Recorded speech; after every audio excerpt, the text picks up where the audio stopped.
Ah, there it is. What is often considered one of the best, if not the best, Sonic game ever made. It's too bad I always hated it. And yes, I do think that maybe using hate is a bit of a strong word to use, but that's just honestly how I feel about this game. I don't like it very much for many reasons, despite this often being credited as one of the best, if not the best game in the series. Now, I have a theory for that, but that's for later. Now, first off, we should start off with the game's positives, which to begin off with, we have a significant graphic upgrade, as the sprites, backgrounds, foregrounds, and even the animations have much more detail in them when compared to the first game. Next up, the music in this game, as expected, is great. All the music perfectly encapsulates the zones that they were put in, and they're all just great listens on their own, even when not playing. And lastly, we have the beginning of the unspoken Sonic rule of new Sonic game, new character within, with the introduction of Tails to the series. Him being a young fox who is able to not only keep up with Sonic, but also use his two tails to fly around. Although I think that's all there was about him. I don't think he was a kid genius at this point in time. But regardless, he joins you on your adventure and helps out where he can. Oh, and I just remembered that the last good thing that this game brought to the series was Super Sonic, now giving you an actual reason to go and get the now 7 Chaos Emeralds. Super Sonic being a form in which Sonic is not only invincible, but he always runs, or I think floats at max speed. But yeah, that's all the positives that I see in this game. Now on to the negative stuff. First off, this game is way too hard. From near the beginning, you're in for one bullshit of a time, which for now I'm just gonna keep as a generalization since I'm gonna go into more detail later in the video. Another issue I have with this game, which is definitely a personal issue because I could definitely see people who love this game don't want it to end, is that it just drags on way too long. Simply put, this game has 11 different zones, 12 if you include the special stages, which is double in size to Sonic's 6 zones, or 7 if you include special stages. And I guess you can make the argument of variety, but it just feels like unnecessary zones are put in here just to pad out the game, and you really feel it by the end. And I guess I should bring up the fact that Sonic 3 and Knuckles, if combined, has more zones than this game, but at least in that one you could save your progress. In this one you have to go through the entire thing all at once. Alright, with that out of the way, we'll move on to what I probably hate most about this game, which is its special stages. Which, to start off with, they are connected to checkpoints, as in you need to get 50 rings and then hit a checkpoint in order to get into them. But I gotta ask, whose bright idea was it to make it connected to the checkpoints of all things? Like, I mean, when you try to make a special stage, they tried to limit the amount of times you can get into it like they did in the first game, but when you do that, when you connect it to a checkpoint, something that's commonly, like, throughout the stages, you just screw over the player. Because now the checkpoints there are significantly less of them, as well as them ending up being hidden within the stages. Like, you have to actually go out of your way to find them. Like, there's one in Oil Ocean Zone where it's, like, hidden beneath an elevator, and you wouldn't know to look there for a freaking checkpoint. And you shouldn't be hiding a checkpoint from the player. Now we have the actual special stages themselves, which are the introduction of the half-pipe, which went on to become, like, a staple of the Sonic series. And in order to beat these, you must have a certain amount of rings whenever you get to a checkpoint. But you gotta be careful, because if you hit the spike balls or not get enough rings, then you don't win. And well, that's the general gist of them, but to be quite frank, I find these things to be impossible. You never see anything that's coming up until it's way too late, and you lose way too many rings when you get hit, and Tails is a second slow, so by the time you're able to dodge something, if he has rings, he won't be able to dodge it, so he'll end up losing his rings. And well, with that all said, I can concede that you can learn these and get better at them. It's just that I really don't like them that much, so I just try to avoid them anytime I get to a checkpoint. And it's not even just from the simple fact that it is the half-pipe. I mean, there's some better examples of this being done way down in the series, farther along in the series, such as 3D Blast in the Saturn version, or the DS games where you have complete control with the stylus, or even Sonic 4 Episode 2, where it's like so much more smoother and you could actually see what's coming up. ahead of time. And well, that was the special stages, except there is one more thing that I just genuinely don't like about them. That being, when you exit them, you lose all your rings. Which I kinda get because they don't want you just immediately going to like the next checkpoint and just jumping right into another one. But literally all your rings, you're completely vulnerable. And there's like certain star posts that where you like spawn in right next to an enemy, and if you're not quick enough or you miss jump or whatever, you're dead. Like in Emerald Hill Zone, there's like a coconut monkey that could immediately kill you. But that was my rant on the special stages, so now I'm gonna move on to the last small thing, which is the 2-player modes. Which isn't about the races, which are just fine. I mean, it's just time trials, but you're trying to beat your opponent.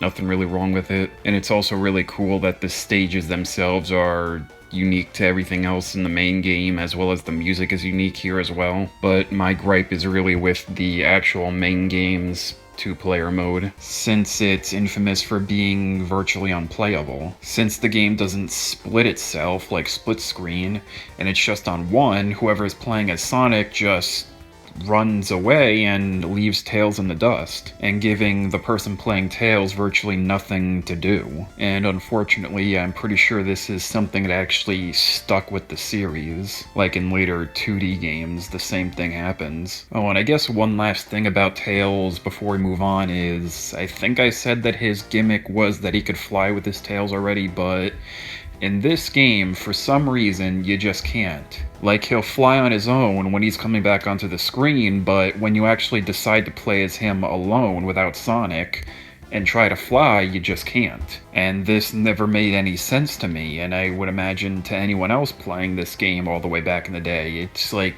you created this character to do something specific, but when you actually try to play as him, he can't do it. Alright, that is all the general negative stuff that I could think of. What I'm now gonna do is go through the individual zones and list what I don't like about them. Starting off with Emerald Hill Zone, which for all intensive purposes is just, well, bland. It's the beginning of the trope of every single Sonic game starting with a Green Hill Zone knockoff. And well, I gotta be perfectly honest that this zone is so virtually indecipherable from Green Hill that at points I honestly kind of forget that this zone even exists. I mean, there's really nothing that stands out to me personally with this zone. But as for, well, actually playing it, it's fine. I mean, it's not great, but nothing too bad in here.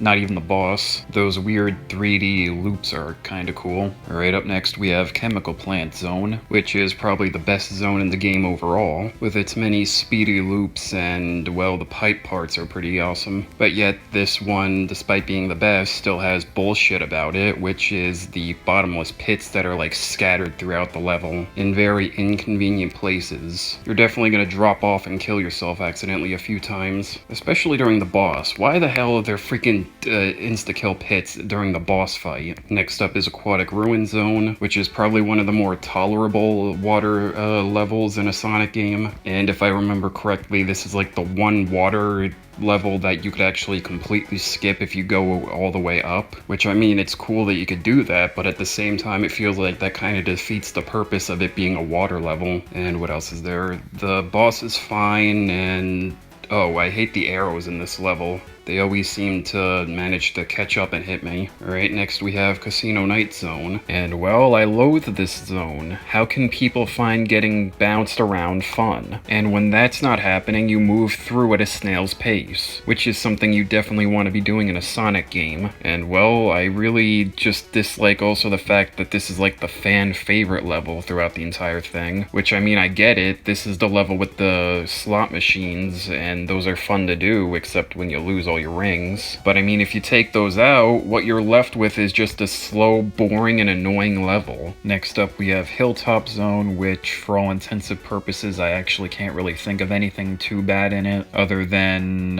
maybe the part where you get the invincibility and you're supposed to run on the lava. You can get crushed if you go too fast, or me never fully figuring out how the hell you're actually supposed to get to the upper ledges. But other than that, I kind of really like the parts where you spin through the holes at max speed, and the seesaw system isn't half bad to play around with. Although looking back on the footage, I think the boss in this area really kind of sucks since it's really easy to get yourself killed. But other than that, overall it's a pretty good zone. Next up we have Mystic Cave Zone, and for this one all I gotta ask is, you like getting crushed by boxes and falling down spike pits? As well as going up against enemies that you can't damage immediately and end up losing all your rings, since your twitch reflexes immediately tell you to try and hit him? Or maybe even going up against a boss with a bad hitbox on his drills? Or maybe less that and more the fact that once you get to the checkpoint right before him, there is literally no rings that you can collect. What great level design. Then this level is perfect for you. Yeah, no, I always hated this level. And the same goes for the next zone.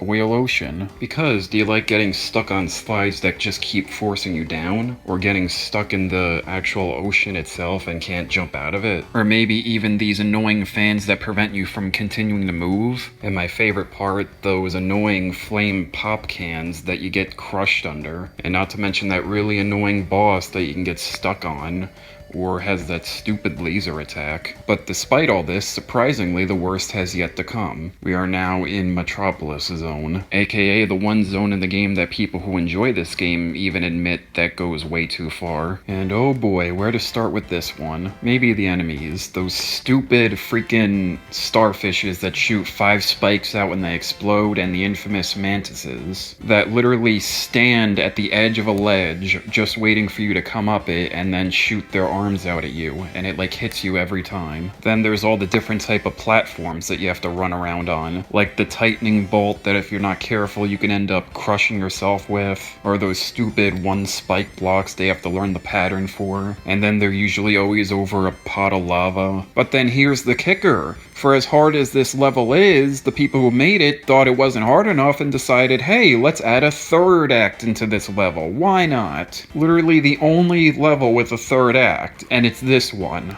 Why? Oh, and I guess I should probably quickly mention the boss. Not too bad, but still kind of annoying. But at least after you're done with this 3rd act, the suffering is more or less over, although that's not to say that the game will get that much easier going into the endgame, although you do get a bit of reprieve with the next zone in Sky Chase, which is honestly a really neat little zone in which you fly over and you have to defeat the enemies. It's not half bad, especially since you can't fall off of fall down. Tails will always catch you. Now, if you could fall down, then this would be very different, but luckily it's not. But this time of rest is quite quick as we find ourselves already in the next zone, Wing Fortress. And oh boy, I hope you love making tightrope jumps over a bottomless pit, or I guess the sky, and getting flung back and forth over the same bottomless pit, where if you make one wrong move, you're just dead again. Yeah, no, this is just another level that I hate. And also, speaking of it, I also hate the boss in this level. Just way too unnecessarily difficult. But regardless, after once again defeating Robotnik, he runs away to his final plan, which turns out to be the last zone of the game, Death Egg, which is more like a final boss rush than an actual, proper zone. Now, to start off, generally,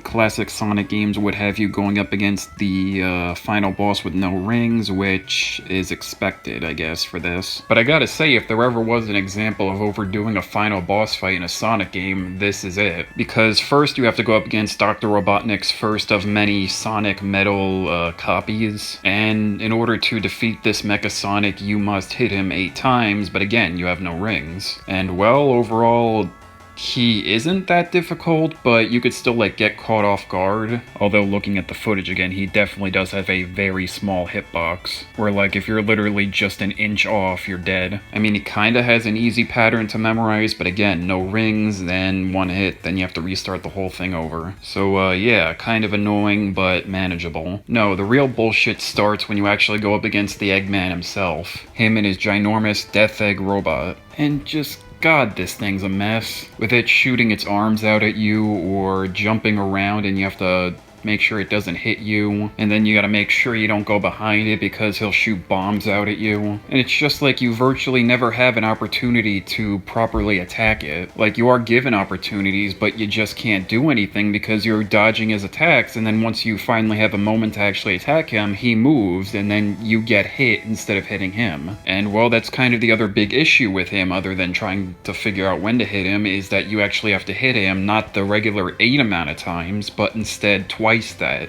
16 freaking times. So then the whole entire thing just turns into a war of attrition. But here's the thing again, no rings, so if you just screw up once, he hits you, you gotta restart. But again, this isn't the first guy you went up against, so you're not restarting on him, you're restarting on Mecha Sonic. So in the end, you have to successfully hit both Mecha Sonic and the Death Egg robot 24 times without slipping up once. And man, it's just like, no, I don't want to do that. It's just not an investment that I want to be a part of. I don't want to go through a constant barrage of bullshit just to have one little screw up then have to do it all over again. That's not fun at all. But with enough persistence as well as learning the stage select code for this game, I have been able to beat it a few times.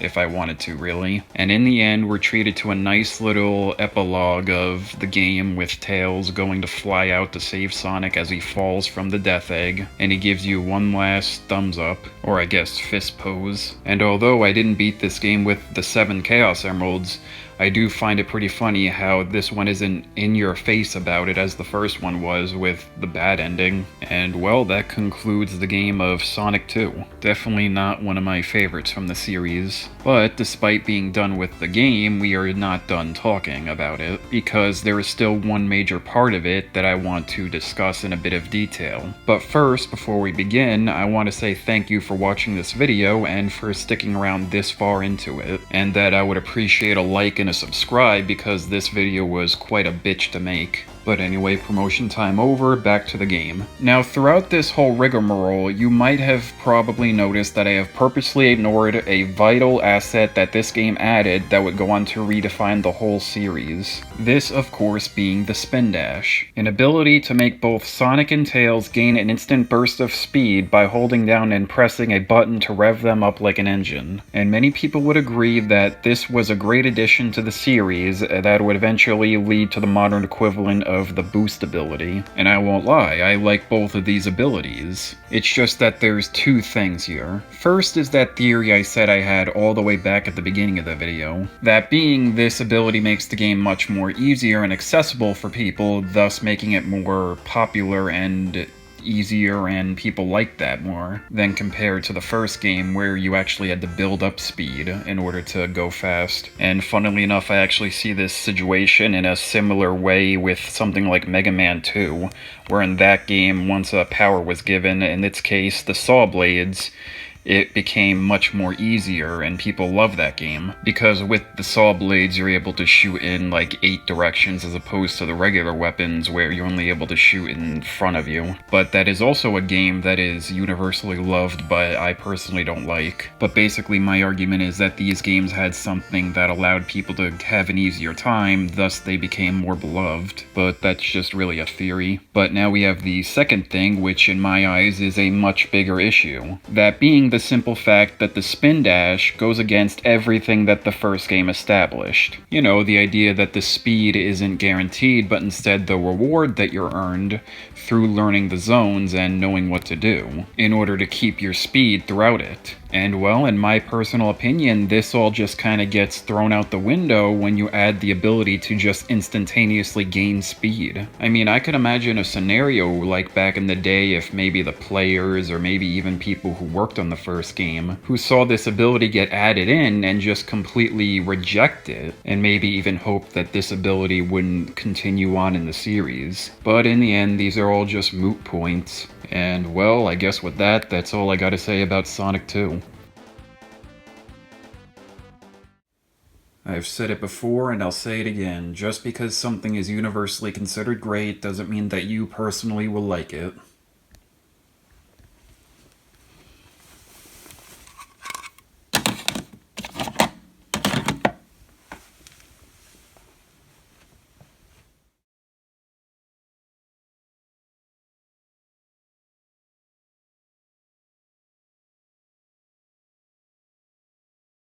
So, did we ever figure out why Death Egg Zone has an entire song in it, even though you only listen to it for like 5 seconds? I mean, my only guess is that Death Egg was originally going to have its like own levels, but that ended up getting cut out. So they figured, hey, we still have the song, might as well put it in there.